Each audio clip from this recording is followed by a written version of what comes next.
That's weird. I speak to you today with feelings of profound sorrow. Throughout her life, Her Majesty the Queen, my beloved mother, was an inspiration, an example to me and to all my family.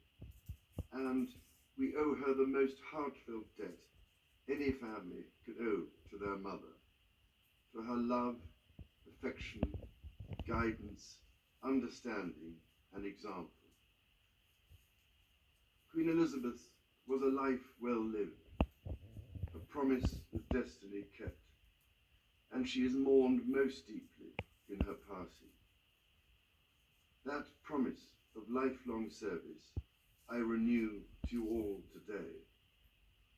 Alongside the personal grief that all my family are feeling, we also share with so many of you in the United Kingdom, in all the countries where the Queen was head of state, in the Commonwealth and across the world, a deep sense of gratitude for the more than 70 years in which my mother, as Queen, served the people of so many nations.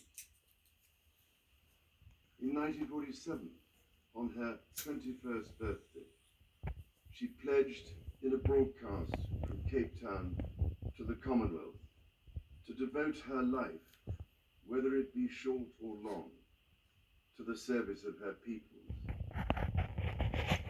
That was more than a promise. It was a profound personal commitment which defined her whole life. She made sacrifices for duty. Her dedication and devotion as sovereign never wavered through times of change and progress, through times of joy and celebration, and through times of sadness and loss. In her life of service, we saw that abiding love of tradition, together with that fearless embrace of progress, which makes us great as nation. The affection, admiration, and respect she inspired became the hallmark of her reign. And as every member of my family can testify, she combined these qualities with warmth, humor, and an unerring ability always to see the best in people. I pay tribute to my mother's memory, and I honor her life of service. I know that her death brings great sadness to so many of you, and I share that sense of loss beyond measure with you all. When the Queen came to the throne, Britain and the world were still coping with the privations and aftermath of the Second World War, and still living by the conventions of earlier times. In the course of the last 70 years, we have seen our society become one of many cultures and many faiths. The institutions of the state have changed in turn. But through all changes and challenges, our nation and the wider family of realms, of whose talents, traditions, and achievements I am so inexpressibly proud, have prospered and flourished. Our values have remained and must remain constant. The role and the duties of monarchy also remain, as does the sovereign's particular relationship and responsibility towards the Church of England, the church in which my own faith is so deeply rooted. In that faith and the values it has taught, I have been brought up to cherish a sense of duty to others, and to hold in the greatest respect the precious traditions, freedoms, and responsibilities of our unique history and our system of parliamentary government. As the Queen herself did with such unswerving devotion, I too now solemnly pledge myself, throughout the remaining time God grants me, to uphold the constitutional principles at the heart of our nation.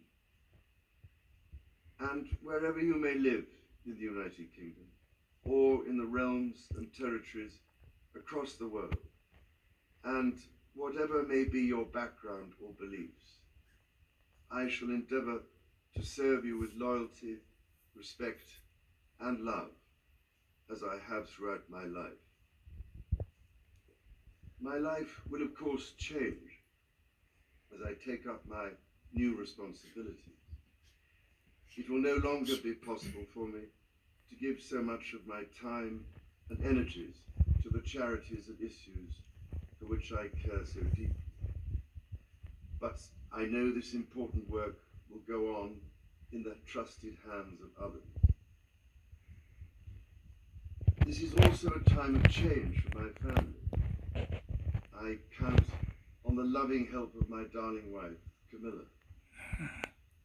In recognition of her own loyal public service since our marriage 17 years ago, she becomes my Queen Consort. I know she will bring to the demands of her new role the steadfast devotion to duty on which I have come to rely so much. As my heir, William now assumes the Scottish titles which have meant so much to me. He succeeds me as Duke of Cornwall and takes on the responsibilities for the Duchy of Cornwall, which I have undertaken for more than 5 decades. Today, I am proud to create him Prince of Wales, Tywysog Cymru, the country whose title I've been so greatly privileged to bear during so much of my life and duty. With Catherine beside him, our new Prince and Princess of Wales will, I know, continue to inspire and lead our national conversations, helping to bring the marginal to the centre ground, where vital help can be given. I want also to express my love for Harry and Meghan as they continue to build their lives overseas. In a little over a week's time, we will come together as a nation, as a Commonwealth, and indeed a global community, to lay my beloved mother to rest. In our sorrow, let us remember and draw strength from the light of her example. On behalf of all my family, I can only offer the most sincere and heartfelt thanks for your condolences and support. They mean more to me than I can ever possibly express. And to my darling Mama, as you begin your last great journey to join my dear late Papa, I want simply to say this: thank you. Thank you for your love and devotion to our family and to the family of nations you have served so diligently all these years. May flights of angels sing thee to thy rest.